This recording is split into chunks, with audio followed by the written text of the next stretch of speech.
سورۃ القمر بھی مکی صورت ہے، اور القمر عربی زبان میں کہتے ہیں چاند کو۔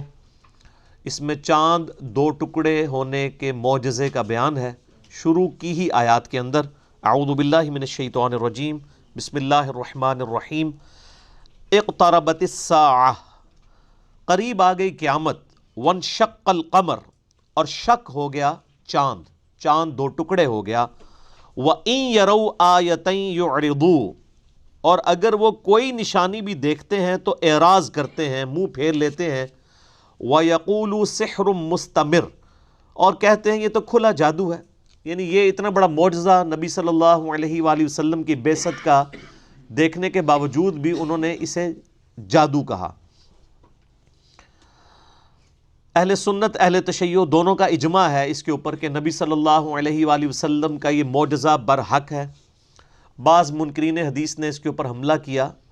اور ان آیات کی بھی غلط تعویل کرنے کی کوشش کی، حالانکہ یہ آیات بالکل واضح ہیں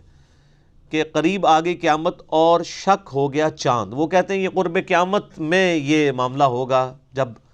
یعنی قیامت قائم ہوگی، حالانکہ اس سے اگلی آیت اس کی حفاظت کر رہی ہے۔ وَإِن يَرَوْا آیَةً يُعْرِضُوا، جب بھی کوئی انہیں معجزہ دکھایا جاتا ہے، کوئی نشانی دکھائی جاتی ہے تو یہ اعراض کرتے ہیں۔ وَيَقُولُوا سِحْرٌ مُسْتَمِرٌ، اور کہتے ہیں کہ یہ بہت بڑا جادو ہے، یعنی انہوں نے کوئی منظر دیکھا ہے جس کا اگلی آیت کے اندر ذکر ہے۔ ویسے بھی اجماع نے اس کا یعنی دروازہ بند کر دیا گمراہی کا، پوری امت کا اتفاق ہے۔ صحیح بخاری اور مسلم کے اندر کئی ایک احادیث ہیں جو اس معجزے کی طرف ہماری رہنمائی کرتی ہیں، اور بعض لوگوں نے یہ بھی اعتراض کیا کہ ان احادیث روایت کرنے والے میں جو اصحاب ہیں ان میں سے ایک عبداللہ ابن عباس ہیں، جو کہ اس وقت پیدا ہی نہیں ہوئے تھے جب کہ یہ معجزہ ہوا، تو انہوں نے یہ حدیث کیسے بیان کی؟ تو یہ محدثین کا پیٹ رول ہے کہ جب کوئی صحابی حدیث بیان کرتا ہے، وہ چاہے سند پوری نہ بھی کرے اس کو حدیث تصور کیا جائے گا۔ اگر وہ کسی ایسے زمانے کی حدیث بیان کر رہا ہے جو زمانہ اس نے نہیں پایا ہوا، یعنی نبی علیہ السلام کی زندگی کا وہ حصہ، تو یہ امپلائیڈ ہوتا ہے کہ اس نے کسی اور صحابی سے سن کے بیان کیا ہوگا۔ چونکہ صحابی جو ہیں وہ سارے کے سارے احادیث کے حوالے سے ایکسیپٹیبل ہیں، لہٰذا اس بحث میں نہیں پڑھا جائے گا کہ یہ حدیث ثابت ہے یا نہیں ہے، اس چکر میں نہیں پڑھا جائے گا۔ صحابی تک ثابت ہو جائے گی تو وہ حدیث اسٹیبلش مانی جائے گی۔ ویسے علمی طور پہ بھی اس کا جواب موجود ہے، وہ یہ کہ یہ حدیث جو ہے وہ صرف اور صرف سیدنا عبداللہ ابن عباس سے روایت نہیں ہے، بلکہ اس حدیث کے راوی سیدنا انس ابن مالک بھی ہیں،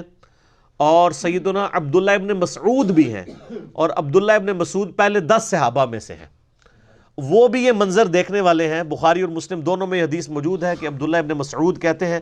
رضی اللہ تعالیٰ عنہ وعلیہ السلام کہ نبی صلی اللہ علیہ وآلہ وسلم نے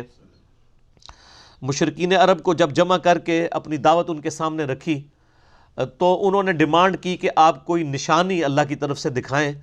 تو نبی صلی اللہ علیہ وآلہ وسلم کو اللہ تعالیٰ نے وحی کے ذریعے یہ چیز بتائی کہ چاند دو ٹکڑے کیا جائے گا نشانی کے طور پر۔ تو پھر آپ صلی اللہ علیہ وآلہ وسلم نے مشرکین کو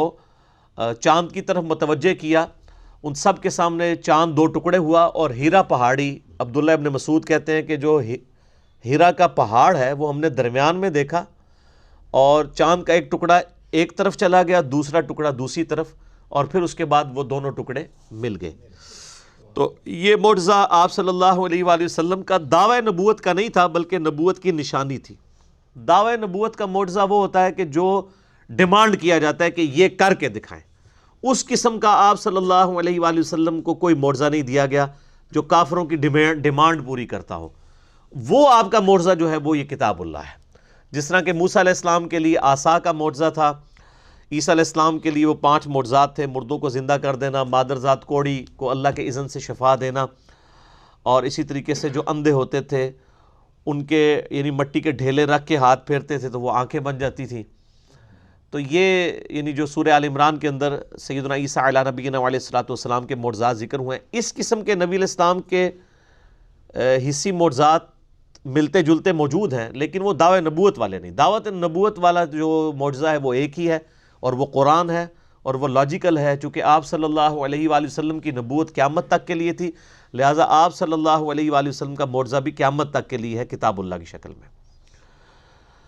اس پہ میں نے ڈیٹیل سے ایک لیکچر بھی دیا ہے، مسئلہ نمبر 85، قرآن اور قتال ہمارے نبی علیہ السلام کی دو خصوصیات۔ ہمارے نبی صلی اللہ علیہ وآلہ وسلم کے کیس میں جو معجزہ ہے دعوی نبوت والا، وہ ٹینجیبل فارم میں فزیکل فینامنا آف نیچر کو، قانون قدرت کو توڑنے والا نہیں، بلکہ یہ کتاب ہے۔ اسی طریقے سے آپ علیہ السلام کے کیس میں جو عذاب استیصال آیا ہے، اللہ تعالیٰ کی طرف سے عذاب کافروں پر وقت کے پیغمبر کا انکار کرنے کے سبب، وہ اگلے نبیوں والے طریقے سے نہیں آیا کہ اللہ تعالیٰ کی طرف سے آسمان سے کوئی پتھر برسیں یا سمندر میں غرق کر دیا جائے یا چنگھاڑ سے ہلاک کر دیا جائے یا تیز ہوا بھیجی جائے۔ ہمارے نبی علیہ السلام کے کیس میں وہ اللہ تعالیٰ نے صحابہ کرام کی تلواروں کو مسلط کیا مشرکین عرب پر اور اہل کتاب کے اوپر، جس کا ذکر سورہ التوبہ کی آیت نمبر 14 میں موجود ہے کہ اللہ تعالیٰ چاہتا ہے مسلمانوں تمہارے ہاتھوں سے انہیں عذاب دے۔ تو یہ قتال بھی نبی علیہ السلام کی خصوصیت ہے اور قرآن بھی۔ اس میں نے لیکچر دیا تھا، مسئلہ نمبر 85، قرآن اور قتال ہمارے محبوب صلی اللہ علیہ وآلہ وسلم کی دو خصوصیات۔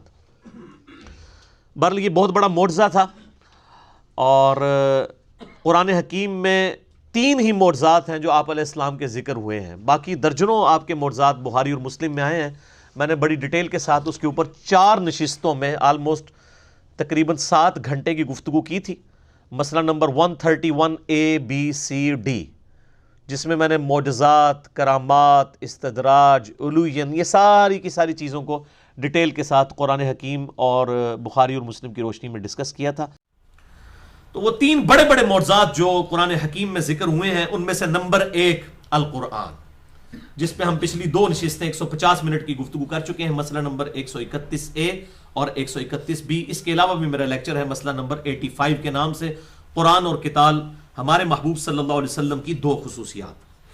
دوسرا معجزہ جو قرآن میں ذکر ہوا وہ الاسراء والمعراج ہے۔ آپ صلی اللہ علیہ وسلم کا زمینی سفر الاسراء والمعراج، اور معراج کا سفر بیت اللہ سے لے کر بیت المقدس تک الاسراء، اور بیت المقدس سے جو سدرۃ المنتہا تک ہم اسے کہتے ہیں المعراج۔ اسے مشہور واقعہ معراج بھی کہا جاتا ہے۔ تو آپ صلی اللہ علیہ وسلم کا یہ معجزہ جو ہے، اس کا بھی ذکر قرآن حکیم میں سورہ بنی اسرائیل اور سورۃ النجم کے اندر موجود ہے، اور اس میں نے بڑی ڈیٹیل کے ساتھ 6 گھنٹے میں لیکچر ریکارڈ کروا دیا ہے، مسئلہ نمبر 126A B اور C کے عنوان سے۔ اور نمبر 3 بھائیوں، معجزہ جو قرآن حکیم میں ذکر ہوا آپ صلی اللہ علیہ وسلم کا حصی معجزہ، وہ ایک ہی حصی معجزہ ہے جس کو لوگوں نے بھی آبزرو کیا، وہ ہے شق القمر والا واقعہ، چاند کا 2 ٹکڑے ہو جانا۔ یہ وہ معجزہ ہے جو واحد حصی معجزہ ہے جو لوگوں نے آبزرو کیا، اور اس کا ذکر قرآن کے اندر موجود ہے۔ اس کے علاوہ کوئی بھی ڈائریکٹلی پوری ڈیٹیل کے ساتھ آپ صلی اللہ علیہ وسلم کا کوئی معجزہ قرآن میں ذکر نہیں ہوا۔ ہاں، بخاری اور مسلم میں اور باقی احادیث کی کتابوں میں بہت معجزات آئے ہیں۔ یہ شق القمر، چاند کے 2 ٹکڑے ہونے والا واقعہ جو ہے، یہ سورۃ القمر کے اندر موجود ہے۔ اس سورت کا نام ہی سورۃ القمر ہے، پارہ نمبر 27 کے اندر۔ اس کے علاوہ ایک اور واقعہ بھی بعض روایتوں میں آیا ہے، سورج کو واپس پلٹانے والا، لیکن اصول محدثین پر وہ واقعہ ثابت نہیں ہے۔ یہ نہیں ہے کہ آپ صلی اللہ علیہ وسلم کے لیے معجزہ ظاہر نہیں ہو سکتا، اللہ تعالیٰ کے لیے کوئی مشکل نہیں ہے، بلکہ صحیح سند کے ساتھ یہ چیز ثابت ہے بخاری اور مسلم دونوں کے اندر۔ صحیح بخاری میں انٹرنیشنل نمبر کے مطابق 3124، صحیح مسلم میں 4555، اور مشکات میں بھی موجود ہے 433 نمبر حدیث، کہ سیدنا موسیٰ علیہ السلام کے خلیفہ اول یوشع ابن نون، جوشوا جن کو ہم کہتے ہیں اولڈ ٹیسٹمنٹ کی لینگویج میں، بخاری مسلم دونوں میں اور مشکات میں بھی میں نے حوالہ دے دیا، ان کی دعا کی برکت سے سورج رک گیا تھا۔ جمعے کا دن تھا اور ہفتے کے دن یہودیوں کے لیے قتال کرنا منع تھا۔ اس وقت کے یہودی یار مسلمان ہی تھے، تو وقت کے پیغمبر نے یہ دعا کی کہ اے اللہ، اب جو ہے وہ ہماری فتح کا وقت قریب ہے، اگر یہ رات کا وقت شروع ہو گیا اور پھر کل ہفتہ ہوا ہم قتال نہیں کریں گے، پھر کافروں کو جمع ہونے کا موقع مل جائے گا، تو اے اللہ ہمارے لیے سورج کو روک دے۔ اور انہوں نے کہا کہ ہم اللہ تعالیٰ کے کام پر مامور ہیں، اور سورج کو اللہ تعالیٰ نے ہمارے کاموں کے اوپر مامور کیا ہوا ہے، اے اللہ یہ سورج تیرے اختیار میں ہے، تو اسے روک دے۔ انہوں نے بھی اللہ سے دعا کی، کوئی سورج کو اشارہ نہیں کیا، انہوں نے اللہ سے ہی دعا کی ہے، نہ وہ یہ کہ اشارے پہ کوئی کام ہونے والا ہے۔ اس طریقے سے دعا کی تو سورج رک گیا۔ تو آپ صلی اللہ علیہ وسلم کے لیے اس قسم کا جو ضعیف واقعہ ملتا ہے، اس کو اگر کوئی مانتا بھی ہے تو اس سے کوئی عقیدے میں فرق پڑنے والی بات نہیں ہے، حضرت یوشع ابن نون کے لیے یہ واقعہ ثابت ہے صحیح بخاری اور صحیح مسلم کے اندر، لہذا کوئی ایسا ایشو نہیں ہے۔ اب آ جائیے وہ معجزہ جو آج کا پہلا معجزہ میں نے ڈسکس کرنا ہے، شق القمر والا واقعہ جو قرآن حکیم میں سورۃ القمر کی آیت نمبر 1 سے لے کر 4 تک میں ایڈریس ہوا ہے۔ اعوذ باللہ من الشیطان الرجیم، بسم اللہ الرحمن الرحیم۔ اقتربت الساعہ، قریب آ گئی قیامت، وانشق القمر، اور 2 ٹکڑے ہو گیا چاند۔ یہ قیامت کی نشانیوں میں سے ایک نشانی ہے آپ صلی اللہ علیہ وسلم کے مبارک زمانے میں چاند کا 2 ٹکڑے ہو جانا، کیونکہ آپ صلی اللہ علیہ وسلم بھی قیامت کی ایک نشانی ہے، کیونکہ آپ کے بعد تو آپ کوئی پیغمبر نہیں آنا، آپ قیامت ہی آنی ہے۔ اسی لیے صحیح مسلم میں حدیث ہے انٹرنیشنل نمبر کے مطابق 2005 نمبر کہ آپ صلی اللہ علیہ وسلم جب بھی کوئی تقریر فرمایا کرتے تھے، چاہے جمعے کا خطبہ ہو، عید کا خطبہ ہو، تو آپ صلی اللہ علیہ وسلم اپنی یہ 2 انگلیاں جوڑ کر بلند فرمایا کرتے، شہادت کی انگلی اور درمیان والی انگلی، اور کہا کرتے کہ اللہ تعالیٰ نے مجھے اور قیامت کو اس طرح ساتھ بھیجا ہے جس طرح یہ 2 انگلیاں۔ تو آپ صلی اللہ علیہ وسلم بھی قیامت کی خبر ہے، اور یہ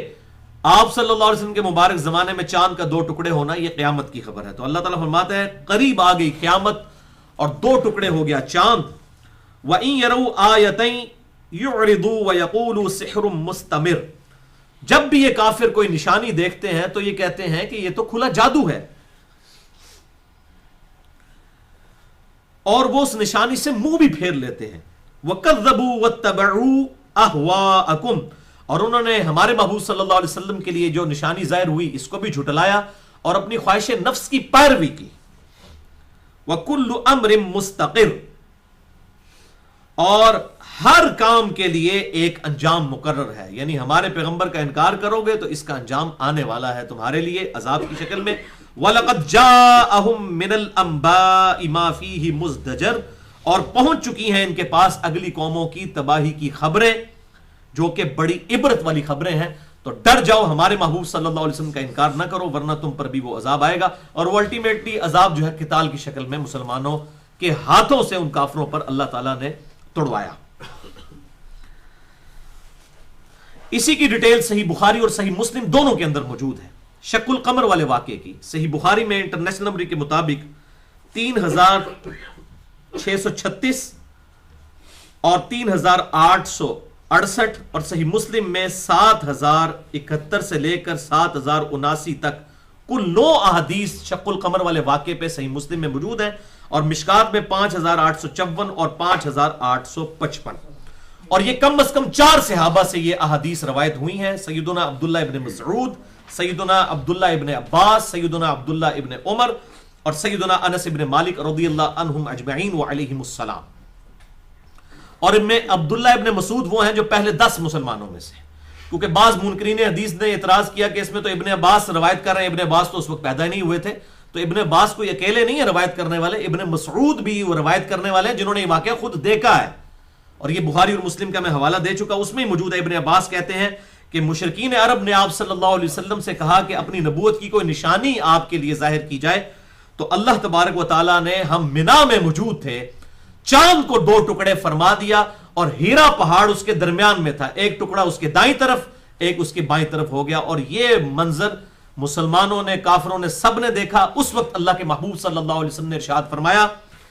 اشہدو، گواہ ہو جاؤ اس بات کے اوپر کہ اللہ تعالیٰ نے میرے لیے یہ معجزہ ظاہر فرما دیا۔ اس میں کئی الفاظ نہیں کہ آپ نے یوں انگلی سے اشارہ کیا اور وہ 2 ٹکڑے ہوئے، اس طرح کا کوئی معاملہ نہیں ہوا۔ آپ صلی اللہ علیہ وسلم کی دعا کی برکت سے اللہ تعالیٰ نے ایک معاملہ ظاہر فرما دیا، لیکن ظاہر ہے کہ منہ مانگا معجزہ نہیں تھا، بس انہوں نے ایک تھریٹیکلی ایک بات کی تھی کہ ہمیں کوئی معجزہ دکھائیں تو وہ دکھایا، اگر منہ مانگا ہوتا تو اسی وقت عذاب آ جاتا۔ یہ ایک معجزہ ہے جو اس حوالے سے ذکر ہوا، باقی دعوی نبوت کرنے والا معجزہ صرف قرآن ہے قیامت تک کے لیے آپ صلی اللہ علیہ وسلم کا۔